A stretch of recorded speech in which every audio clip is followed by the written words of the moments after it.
मैं उस सामान की तस्करी करता हूं जिसकी इजाजत सरकार नहीं देती, उसकी नहीं जिसकी इजाजत जमीन नहीं देता, उसकी नहीं जिसकी इजाजत जमीर नहीं देता।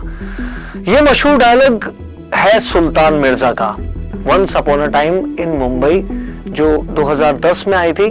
भारतीय सिनेमा के इतिहास में एक बड़ी फिल्म कहा जा सकता है इसे भी, क्योंकि ये सुल्तान मिर्जा यानी हाजी मस्तान के जीवन पर आधारित थी। हाजी मस्तान ये वो नाम है जो 1960 से लेकर 1980 के दशक की शुरुआत के बीच मुंबई, गुजरात और मध्य एशिया के कई तस्करों के बीच और सरकारों के बीच एक बड़ा सरदर्द था।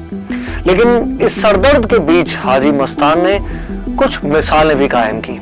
उसे स्टाइल आइकन कहा जाता था और मुंबई के एक बड़े तबके का समर्थक भी कहा जाता था, हिमायती भी कहा जाता था। लोग बात बेबात हाजी मस्तान की मिसालें दिया करते थे। आज भी ये बात अगर आप मुंबई और गुजरात के तटीय इलाकों में चले जाएं तो सही होती दिखेगी, और ऐसा था भी।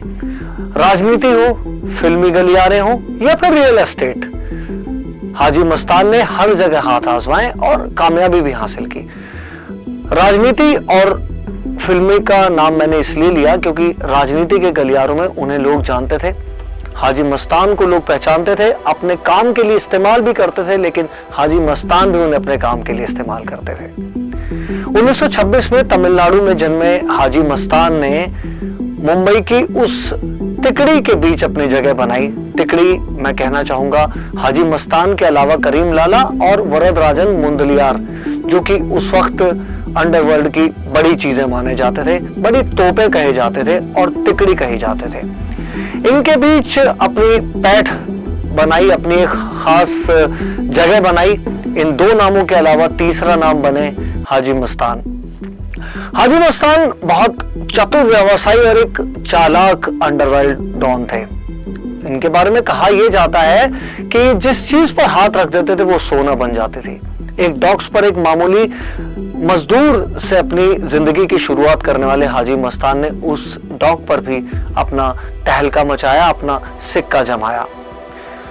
फिल्म दीवार जो यश चोपड़ा साहब ने बनाई थी 70 के दशक में और अमिताभ बच्चन के करियर का माइलस्टोन कही जाती है, ये भी हाजी मस्तान के करियर पर रही थी। आपको याद होगा वो सीन जब अमिताभ बच्चन बीड़ी मुंह में लगाए कहते हैं, पीटर तुम मुझे यहाँ ढूंढ रहे हो और मैं तुम्हारा यहाँ इंतजार कर रहा हूँ। ये डायलॉग भी हाजी मस्तान से प्रेरित होकर ही लिखा गया, बल्कि कहा जाता है कि उस फिल्म का आधे से ज्यादा जो चरित्र था अमिताभ बच्चन का विजय वाला, वो हाजी मस्तान पर भी आधारित था। ये या तो हाजी मस्तान का प्रभाव कह लीजिए आप फिल्म इंडस्ट्री पर, सियासत पर, फिल्म प्रोड्यूसर्स के दिमाग में एक कैरेक्टर के रूप में छाया हुआ था हाजी मस्तान। और उस वक्त इस तरह के कैरेक्टर्स पर, बल्कि आज भी हम बात करें तो अंडरवर्ल्ड के बहुत सारे लोगों पर, अंडरवर्ल्ड के काफी किस्सों पर फिल्में बनती रही हैं। वास्तव इसकी बहुत ज्यादा पुरानी मिसाल नहीं है। इस तरह की मिसालें और भी मिलेंगी, आपने हिंदी फिल्मों में देखी होंगी। दक्षिण की भी बहुत सारी फिल्मों में अंडरवर्ल्ड को दिखाया जाता है।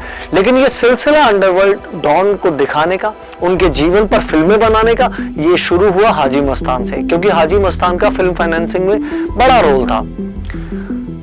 सामान की तस्करी के अलावा फिल्म फाइनेंस कराना और रियल एस्टेट के बिजनेस की शुरुआत करना, ये बहुत बाद में शुरू किया हाजी मस्तान ने, लेकिन तब जब उन्होंने इसमें फायदा होता देखा, इसी को भुनाने के लिए फिल्म प्रोड्यूसर्स ने उनके जीवन पर फिल्में भी बनाई और कामयाब हुई। अच्छी खासी मिसालें बनी वो फिल्में।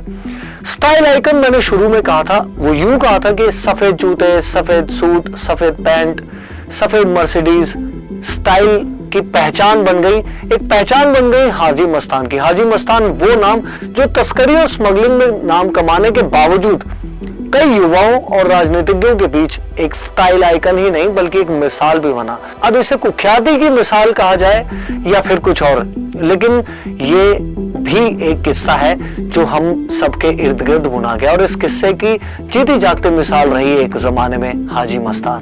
अब वो भले हमारे बीच में नहीं है, अब इस दुनिया में नहीं है, लेकिन अभी भी हाजी मस्तान का नाम कई स्मगलरों, कई तस्करों और अंडरवर्ल्ड के कुख्यात सरगनाओं के बीच में मिसाल है, और पुलिस के बीच एक सरदर्द भी।